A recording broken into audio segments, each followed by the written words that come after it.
All right, welcome. You know that one part of English grammar that trips almost everyone up? The tenses? Well, today we're going to crack the code and master all 12 of them. And we're going to do it with just one super simple tool. I mean, seriously, English has 12 tenses. 12! It's kind of confusing, right? If you've ever felt your head spin trying to keep them all straight, trust me, you are so not alone. It's a huge headache for learners. But what if I told you there's a better way? A way to see the entire system in one single glance, using just one simple grid. Sounds a little too good to be true, doesn't it? Well, it's not. So let's just do it. Right now, we're going to build your ultimate tense cheat sheet together. And I promise you, by the end of this, a light bulb's going to go on and everything will just click. Okay, here it is. This is our framework. Now, it looks simple, and honestly, it is. All 12 tenses are just a mix and match of these 3 time periods up top, present, past, and future, and these 4 action types on the side. That's it. It's not 12 random rules, it's one single system. First up, the columns. This is the easy part. You already know this stuff. We've got the present, for what's happening now, the past, for things that have already happened, and the future, for what's yet to come. Simple enough, right? Now for the rows. This is where the real magic happens. We have these 4 types of action. Simple, continuous, perfect, and perfect continuous. Don't worry about the names just yet. Let's just break down what each one actually does. So let's start with continuous. The name kind of gives it away, doesn't it? It means the action is ongoing. It's in progress. And here's the dead giveaway. The key ingredient is always that ing on the end of the verb. If you see ing, just think continuous. Easy. Next up, we have the perfect tenses. Now, don't let the word perfect scare you. All you have to do is think of it as meaning complete or finished. It's for an action that's done, but it has a clear connection to another point in time. And you know what? When it comes to these perfect tenses, there is one simple golden rule. If you can just remember this one thing, you've pretty much cracked half the code right there. And here it is, the big secret. Perfect tenses always use the third form of the verb. The past participle. So for a verb like eat, ate, eaten, if the tense is perfect, you're always, and I mean always, going to use eaten. That's the rule, no exceptions. Okay, our last action type, perfect continuous. This one's like a hybrid, a mashup of the last 2. It's for an action that started in the past and is still going. The perfect part just talks about the chunk of time that's now complete. So like, I have been working for 3 hours. The working is still happening, but those 3 hours, that's a completed block of time. All right, there we go. We've got all our building blocks.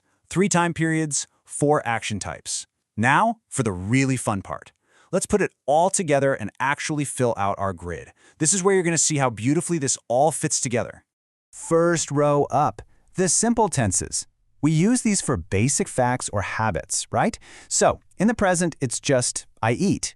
In the past, we use that second verb form, I ate.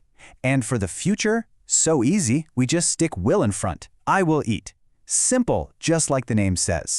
Next, the continuous row. Check out the pattern here. What's the one thing you see in all 3? That ing verb, right? It's always there. The only thing that changes is that little helper verb that tells us the time. Am for the present, was for the past, and will be for the future. See? It's a system. Okay, on to the perfect tenses. And what was our golden rule? That's right, the third verb form. So, eaten stays the same all the way across. The only thing we change is the helper verb to show the time.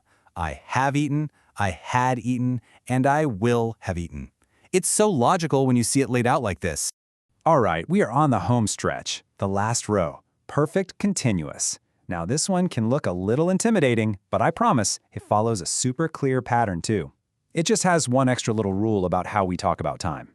And that special rule is all about since versus for, and it's so easy.